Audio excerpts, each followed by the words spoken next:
This is a segment from The Annex, an academic sociology-themed podcast. For more, visit us on the web at theannexpodcast.com. So Starbucks CEO Howard Schultz recently announced his interest in a 2020 presidential bid. On January 27th, he tweeted, "I love our country and I am seriously considering running for president as a centrist independent." And the response was absolutely insane. Insanely bad. What's your take on this one? Do we need more billionaires running for office? Is Howard Schultz a visionary? Are you guys pumped up about his presidential prospects? What's your take? I think this connects right back to something Bart said, which was about, people who come in with zero political experience, treating the presidency as if it's an entry-level internship, right, for like your local congressman.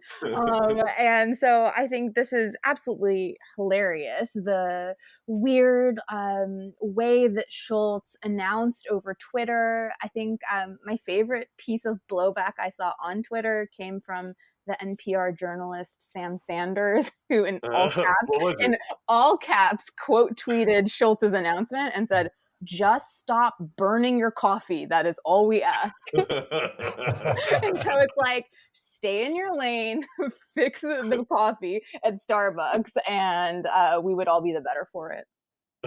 Bart, how'd you react?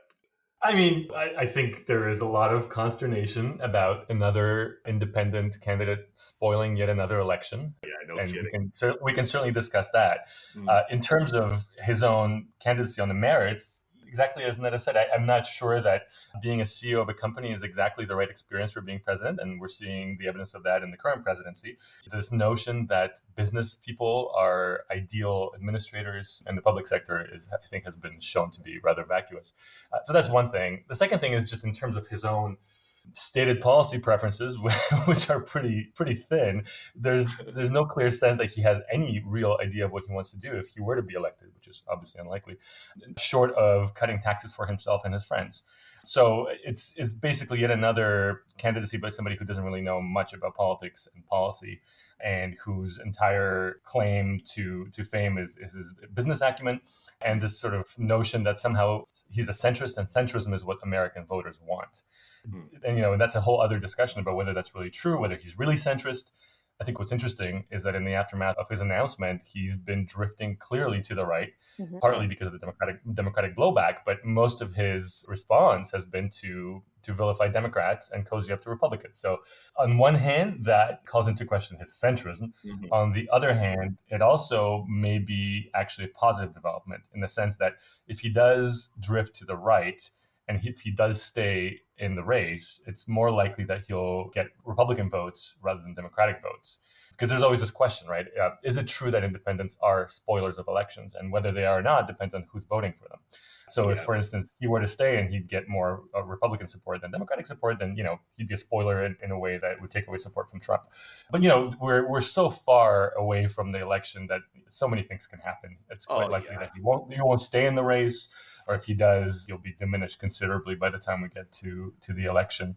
I think the last thing I'll mention is it's kind of interesting to see that there's a whole industry of consultants who are working for him, who are giving him the kind of advice that he obviously wants to hear. So, basically, and this has been revealed, right, that they're saying, you're exactly what Americans want. Yeah. Americans are exactly in the same center that you occupy, and you are going to coast to victory.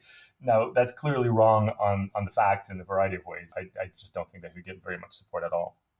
Yeah, Nader, I feel like Nader and Pro are from a different era. Like the analogies that we're drawing are from a different era, and that maybe I'm wrong, but my sense is that we're in an era in which it's like base politics. It's a fire up the base type of politics, and that it'd be hard to win on a centrist campaign. Although I just say, whatever, let the dude burn his money. I don't see this guy as having any chance whatsoever. Like, there's no way the left is going to vote in another billionaire, with no governance experience following Trump. I could see them electing Bloomberg maybe, but he was mayor of New York. And it's weird how Americans it's funny, it's just so on display. Americans sort of disregard for the skill and importance of running government, and then their hyper-valorization of running businesses.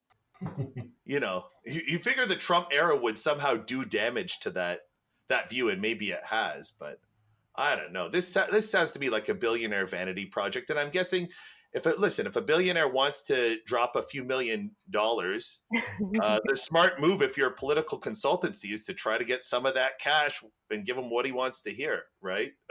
That's right, which is exactly what's happening. Yeah. I'll just say that as somebody who grew up in the Pacific Northwest, it was a little bit fun for me to be following the kind of local fallout that this produced in Seattle and in Portland, that have had these like really long histories of ups and downs with Howard Schultz. I mean, no love lost in Seattle. He at one point was the owner of the Seattle Supersonics and sold them off to Oklahoma City. There was this whole paper trail that showed that he was talking out of the side of his mouth, saying that he wanted to keep the team in the city, but the whole time he had this plan to dump the Sonics and like get them out. And so, the sort of frappuccino voter base that he's going for certainly in many, many years in the Pacific Northwest has not had a lot of love for the guy. And so it's fun to see him starting to fail on a national level, because I come from a region of the country where people are really hostile toward him. Oh, that's funny. That's good. Good end. For more, visit us on the web, theannexpodcast.com.